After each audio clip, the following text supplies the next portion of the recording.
Arugula! Why, yes, you can grow arugula. In the summer, in the south.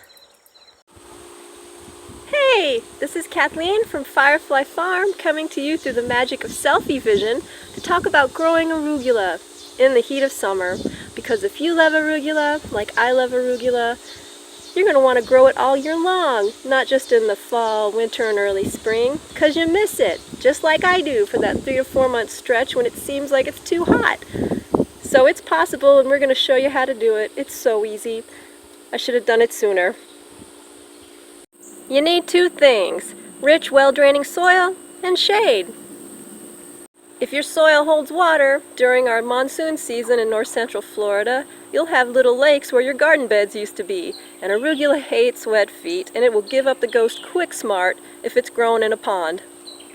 Here's my arugula patch, grown in August, happy as anything, heavily harvested, and it doesn't even bolt much quicker than it does in the cooler months. So, I'm loving life.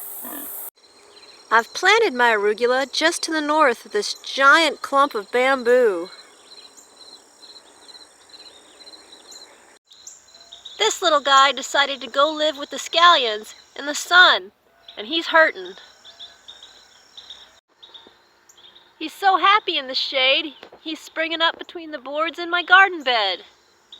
So that's it. You saw my arugula. It's August. It's been growing like that all summer. Go plant some seeds. They are very easy to germinate. They germinate in a couple days, and in a few weeks you'll be eating arugula. And then your big problem is going to be, should I have basil pesto or arugula pesto for dinner? And I can't answer that for you. That's for you to answer as you make your way through your own paradise that you've created. Until next time.